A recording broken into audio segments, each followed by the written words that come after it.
Hello, my name is Daniel Lambert. I would like to give you a little insight into our webinars. There's going to be 2 webinars in November for the CFA Level 1 exam. That's 1 week Level 1 webinar held in German für unsere deutschen Freunde, and 1 different webinar from this held in English.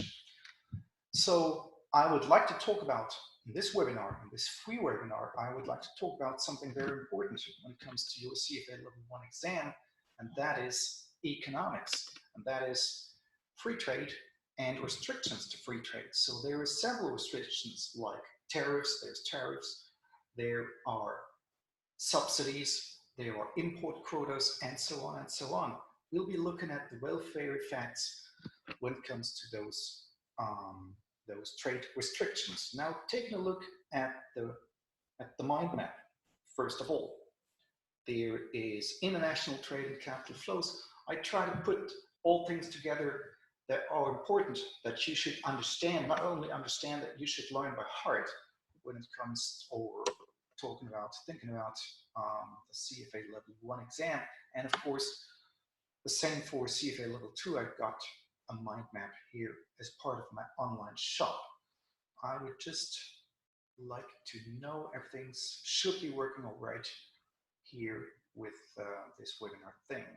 Okay, now there's the international trade and capital flows. First of all, you need to understand goods and services, of course, the prices, the order key price, the world price, determined by free trade, then trade and free trade, the prerequisites of free trade, the advantages of free trade, and the disadvantages, so-called disadvantages to free trade, but we will see. You will see in the CFA curriculum that the advantages to free trade by far outreach the disadvantages. So it's very important to see that the advantages of free trade are much larger than the disadvantages. So, and then next thing to see, next thing to review, next thing to learn is there are absolute advantages that lead to free trade, and there are comparative advantages that also lead to free trade. Like Smith said, Adam Smith said that absolute advantages lead to free trade, but Ricardo said, no, it's not. Not only absolute advantages will lead to free trade, but also already comparative advantages do the same thing. But we'll be talking about this in a different video. We'll be talking about this in different contexts. So here, we will just move on to the next step. We will just move on to this, and that is trade and capital flows. Trade and capital flows, tariffs, quotas, export subsidies, and then, as a matter of fact, at the very end of this webinar, we'll be dealing with trading blocks. So tariffs, that's important. First of all, there are the effects of a tariff given the case of a small country, and that it's a little different because given a large country, there's some differences regarding these effects of a tariff. Let's take a look here. Take a look here. We have to see this. We have to see this. Here's the x-axis, there's the y-axis. There is the quantity demanded and the quantity supplied on this horizontal axis. And there's the price on the vertical axis. Now, if we don't take a look at the country we're living in, or a different country we're not living in, we need to review the world market. So there's domestic demand, as well as domestic supply on the world market. Domestic demand, domestic supply. So I mean, it's quite natural, like the slope it's an upward sloping curve. The supply curve is always, is nearly always, better put it this way, is an upward sloping curve, whereas the demand curve is a downward sloping curve, as is true here again. P star shall indicate the price when it comes to free trade. If there is free trade, if and when there is free trade, P star is going to be the world market price. So this is the case here. We have this line given the price of free trade, or if free trade occurs, this is going to be the price, leading to Q4, leading to here, how shall I call it, Q1, and that is that. So now, let's take a look at a small country. Let's take a look at a small country, and the small country imposes a tariff. As a matter of fact, this will lead to a rise in the price in the extent that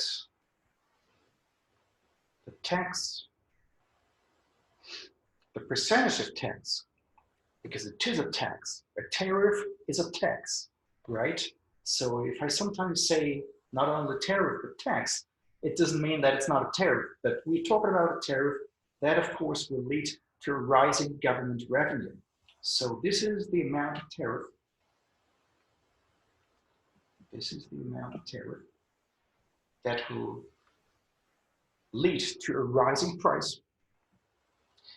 And sure, it's gonna lead to a shrink. The quantity traded here is going to sink. This is Q2, this is Q3. So the quantity traded is only going to be Q2 to Q3 because the price is going to rise, as we can see here. So now we need to take a look at the welfare effects, because when dealing with tariffs, when dealing with quotas, etc., we want to take a look at welfare effects, consumer surplus as well as producer surplus, and of course also government's revenue. So consumer surplus is if you are willing to pay a certain amount of money for a given good, for a given quantity of a good, and you don't have to pay this much, but you have the right, or it's possible to pay less than this, then it's a certain consumer surplus because you were willing to pay more, but you didn't have to pay more. So first, what's the consumer surplus in the situation of P star? We might call this PT, the price after the tariff, and P star, surely the price before the tariff took place. The tariff was enacted. So consumer surplus, of course, is from here, from this point, let's call this point A, down to the point B, and of course to the point P star. Now, consumer surplus is the triangle from A to B to P star. That's consumer surplus because we go down to the very price and then go left. Now, because the price rises, consumer surplus goes down, of course, because we have to pay more, and therefore the people having been able and willing to pay more than they really had to do is going to go down as well. And if we call this A and B and C and D, and I might better call this point in a different way, and this as well. We better call it, shall we call it E? I think we should. And this point is going to be called F now. So actually, it is this. Actually, it is this area A. It is shaded in yellow. It is this area B, shaded in green. It is one area that is C, shaded in turquoise, blue, and the one that is shaded in pink now, called D. Those are the areas that add to the less, to the minus in consumer surplus. Consumer surplus is going to go down, unfortunately, because it's going to be a big part of national welfare. So A plus B plus C plus D is the loss in consumer surplus. That's one thing that you need to see for your CFA Level 1 exam. Consumer surplus is going to go down by A, B, C, D. Now, producer surplus. Producer surplus is going to go up because producers can sell their goods, can sell their services at a higher price, and therefore they're going to see a rise in the producer surplus. And this rise is going to be A. The rise in the producer surplus can be seen at the left side, at the left-hand side of the supply curve, and therefore it is A. So as we can see, A, B, C, D going down and A going up. The area of A is not really an important thing any longer because it's going to go up and down at the same time. So we can just say that A is not important at all. Now, taking a look at the remainder, which is B plus C plus D, how about this? How about B plus C plus D? That's, of course, right now, it's the loss in national welfare. If there wasn't, but there is, a rise in government's revenue. Government and domestic government revenue, of course, is the tax revenue. It's the tax revenue that is given by the quantity traded, which is Q2 to Q3 times the number times the percentage. So the percentage in tariff, which is this. This is the percentage in tariff multiplied by the quantity traded, Q2 going to Q3, is the government's revenue equaling C. So C is a positive thing, as well as A is a positive thing. On the other hand, A was a negative thing because consumer surplus, went down. So all in all, we have as the effect of tariff is going to be national welfare. National welfare is going down by B and by D, which is the green, the area shaded in green and plus the area shaded in pink. So the green and the pink area is the national catastrophe. It's the national disaster because it's the thing that remains as a loss. The national loss, the national welfare loss, consists of B plus D. Given a small country and given a situation in which the small country enacts a tariff. So that's the tariff situation. The tariff situation will result in, given a small country, will result in a national loss of B plus D, which is different which could be different. It doesn't have to be different. It could be different in a large country. In a large country, the shaded areas, the green and the pink areas, B and D, could be smaller than the area C, but very important, the area C will not go up to the same level as B plus D, but it will go higher. It will be higher because a large country has different possibilities. So please remember, the effect is always negative given a small country. It could be positive in a large country. It doesn't have to be positive in a large country, but it could be possible that it's positive. The national welfare effect of a tariff could be positive in a small country, given the case. I'm sorry, again, the last sentence. The national welfare effect of a tariff could be positive, given the case of a large country. That was it. That was it. So, great.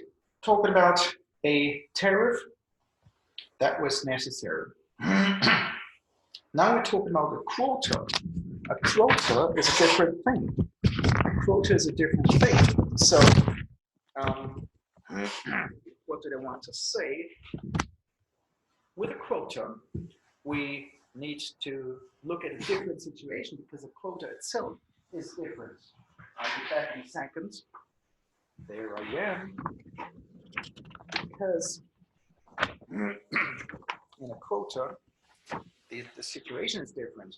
A tariff would see that the quantity imported is multiplied by a tariff, by a percentage of tariff, and leads to a revenue for the domestic government. Now a quota is imposed by the importing country, and there's going to be a different effect, and which is important to see that if we construct a quota that's equivalent to the tariff, we can see this. Let's have a quota that is tariff equivalent. Quota equivalent to tariff. Equivalent to tariff.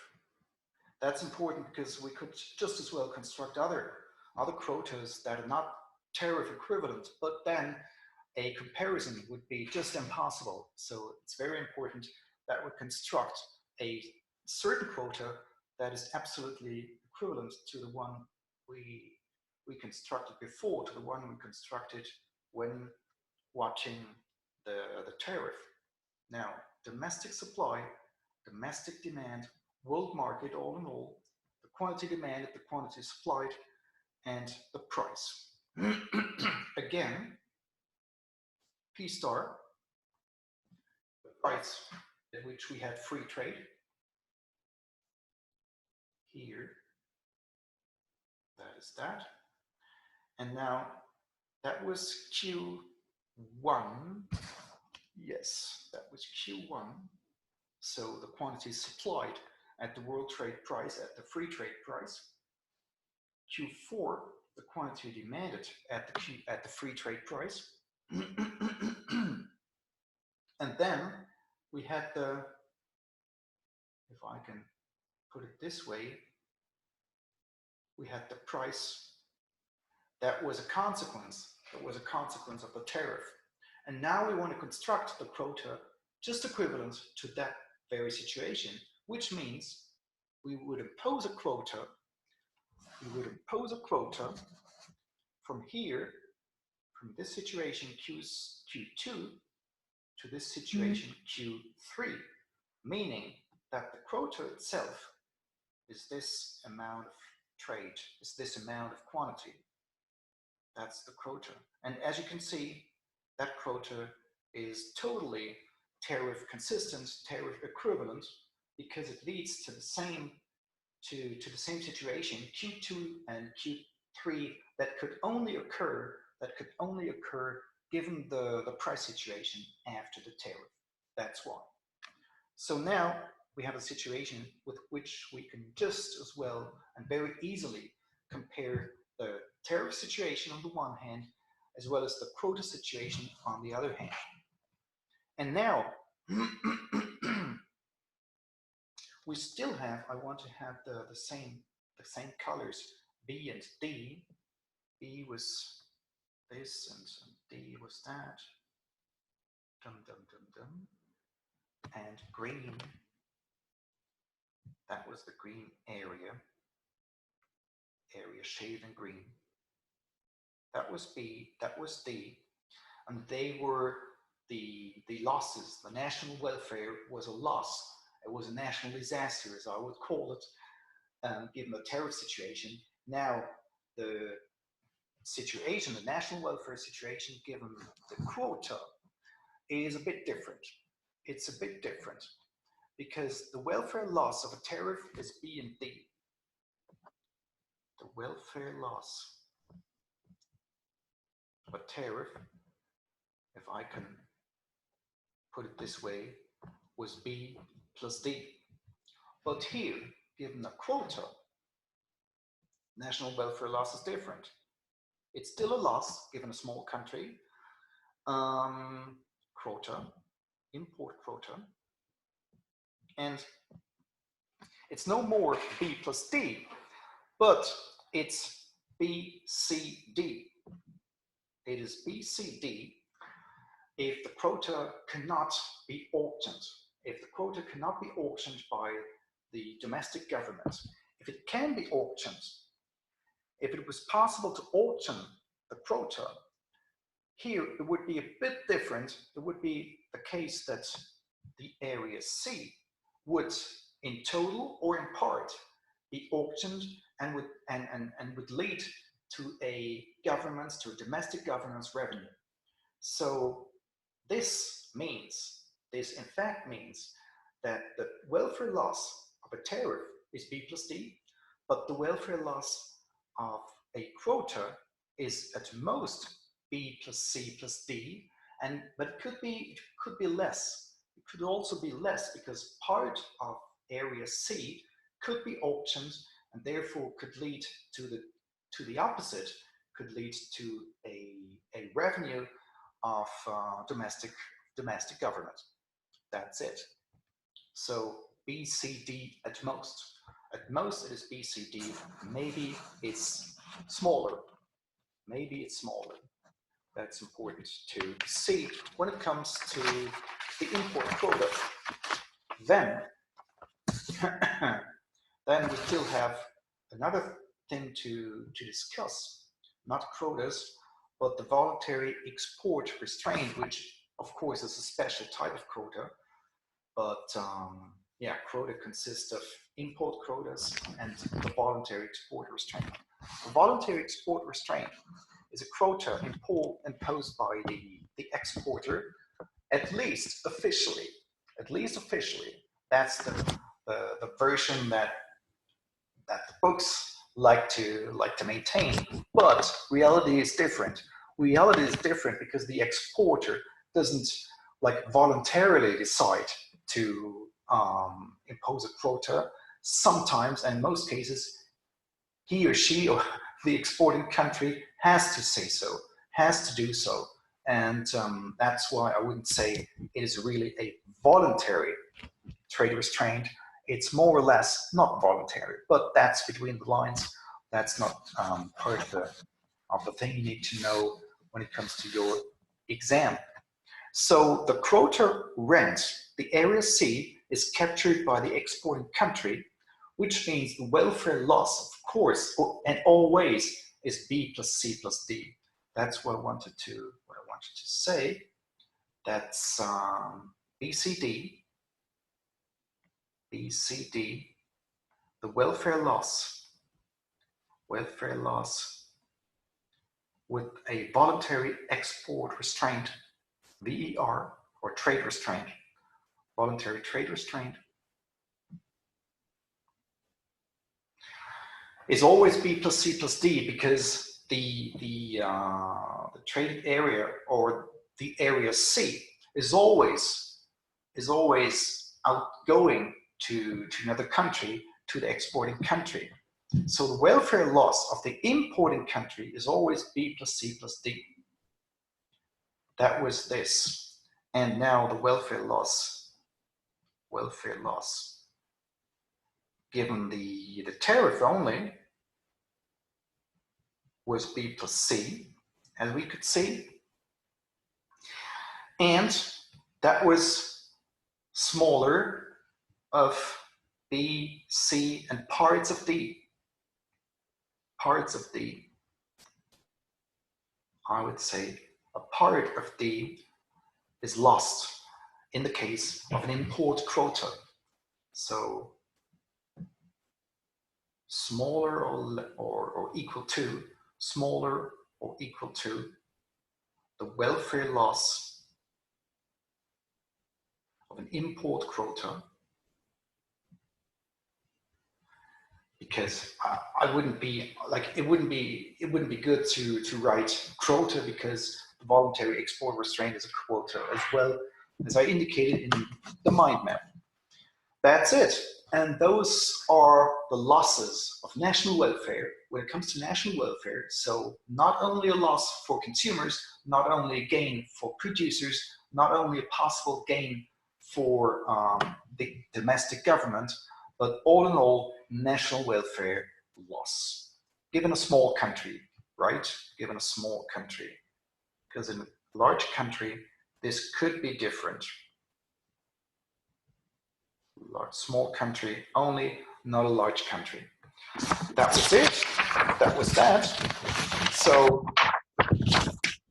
when we go back, we talked about tariffs. We were talking about quotas, which means import quotas and voluntary export restraints. We did not, so far, we did not talk about export subsidies. An export subsidy is a little different because it's still a restraint on free trade.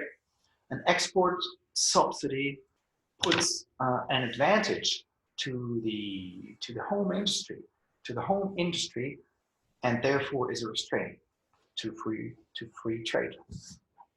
Maybe not that clear from the beginning, but as we can see closer, as we look at this closer and closer, we see that export subsidy is, of course, a restraint to free trade. But of course, it's not true that that it leads to revenue for domestic government, but just the contrary. Domestic government pays something out. There's an outflow of money, an outflow of cash outflow. So export subsidy does not lead to domestic revenue rising. That was this. What did I want to say? I wanted to go here to those questions. Let's see this. Maybe this question could be your question. Maybe those questions could be yours in your CFA level 1 exam. I don't know. You don't know for sure so far, but you'll see. So now, question 1 is going to be, we'll be talking about this later on. How about late question 2? Yes. Oh yeah, question 3.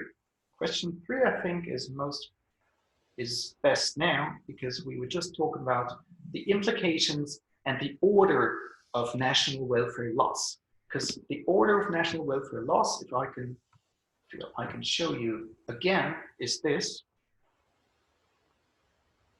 The loss is smallest given the case of us looking at welfare at a tariff only. Given the case of a small country, it's larger or as large with an import quota, and again larger with the voluntary trade restriction, the voluntary trade, as I call it, voluntary trade restraint. That's it.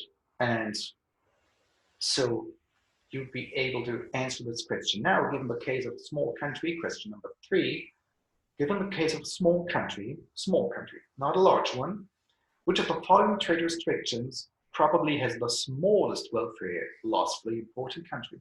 Please be aware of this.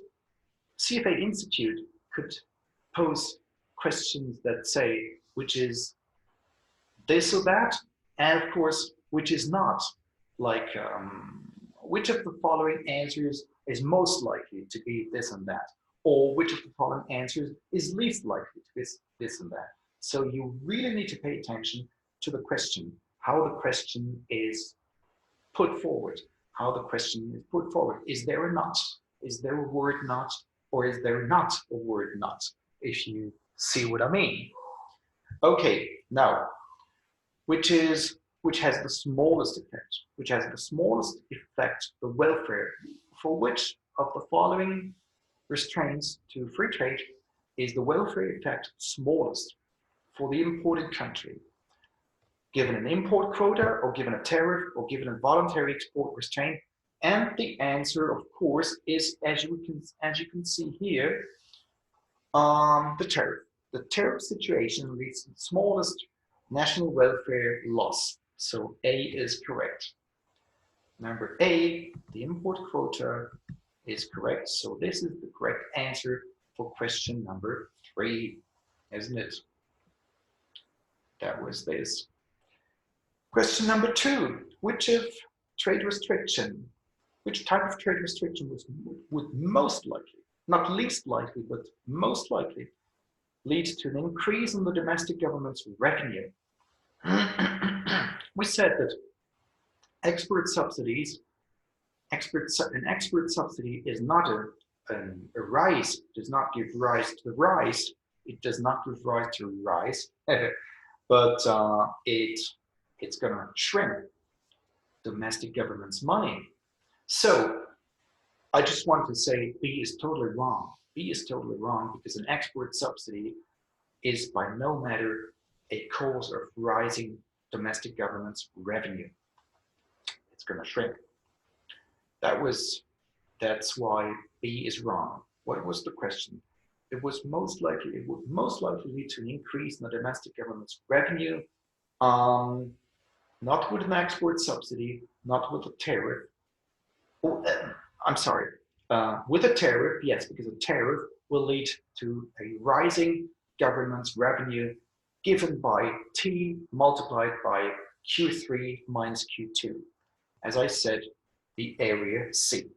So the area C, I called it the area C here in this picture when reviewing the effects of tariffs. So this is C, and which means that answer C is true.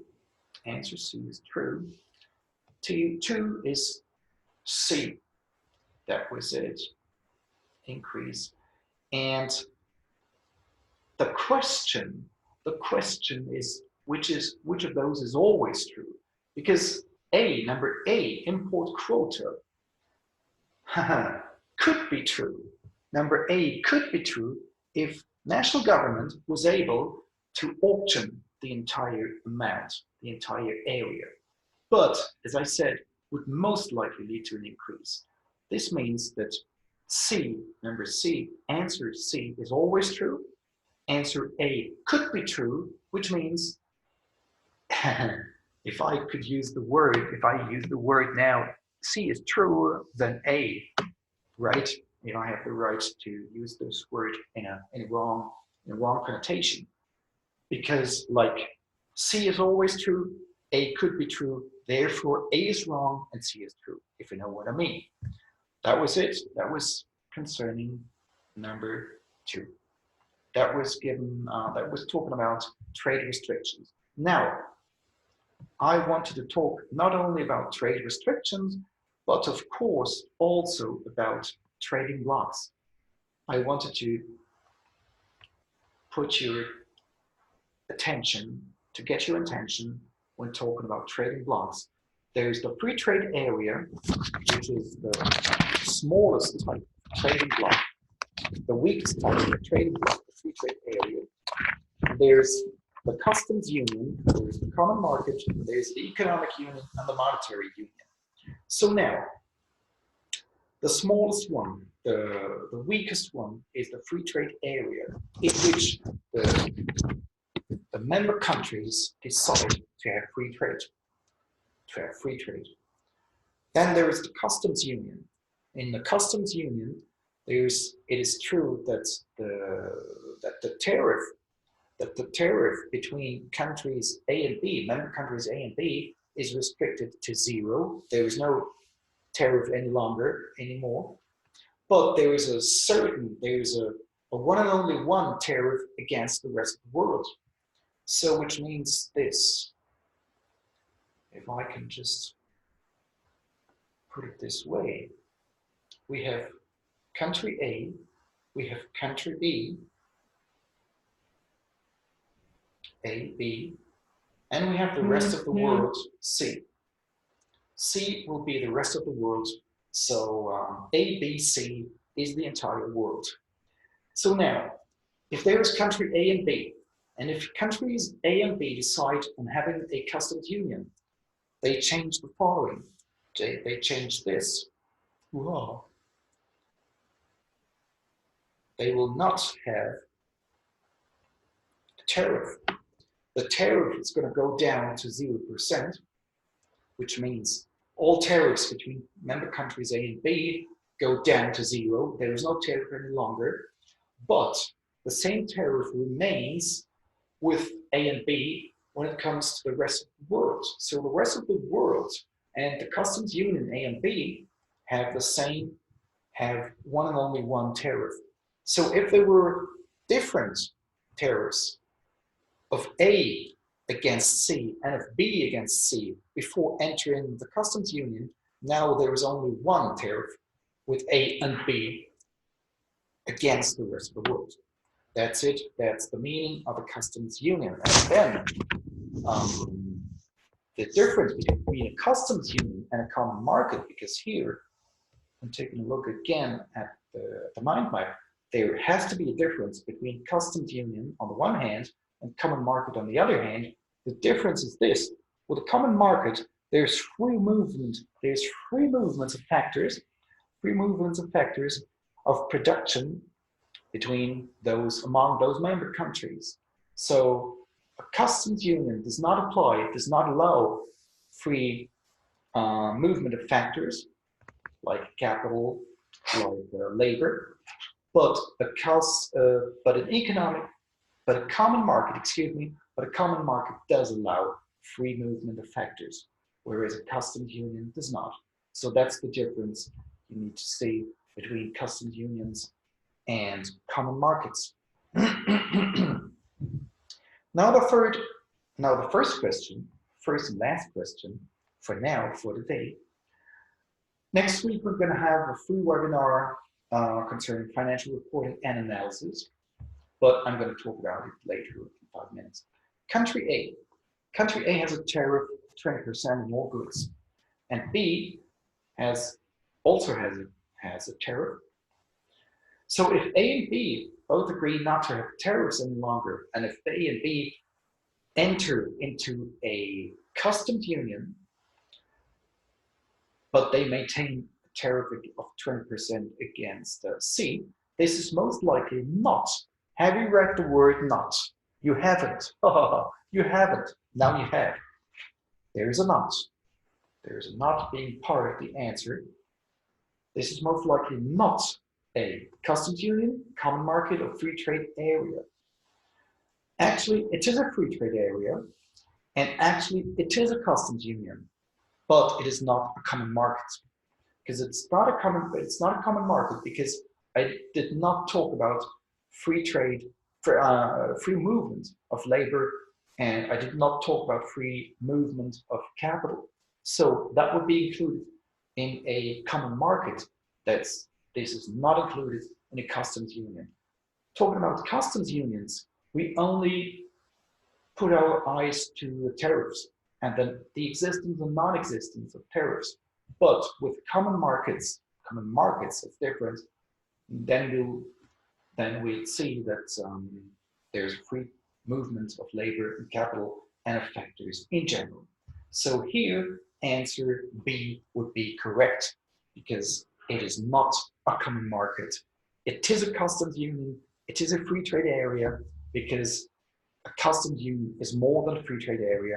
So answer B would be correct for question number 1.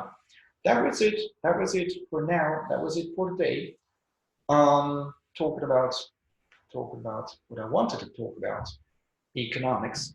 We'll have more webinars. We'll have more free webinars. Next week, we're going to have a free webinar, financial reporting and analysis. We'll be dealing with the cash flow statement. And on Friday next week, we'll be talking about equity, another free webinar, equity. We'll deal with indexes, the choice of indexes, and how to weigh them, etc., etc. And then, in, I guess, 10 days, 9 days from now, it's a free webinar dealing with derivatives. Binomial tree, for example, we'll be dealing with calls and puts, how to long calls, how to short calls, how to long puts and how to short puts, and then the binomial tree, arbitrage gains, etc., etc. Wonderful subject, really wonderful. So please join in for those free webinars. And of course, there's two non-free webinars in November 2018, one in German and one in English. And however, whatever language you speak, whatever language we prefer, German or English, there's going to be a Lambert webinar in November 2018. I would like to thank you for joining. Thank you for watching. Thank you for listening. Also, I'm going to put this video on YouTube so that you can watch it later on. And yes, thanks for watching. Thanks for listening. I'm Daniel Lambert, Germany.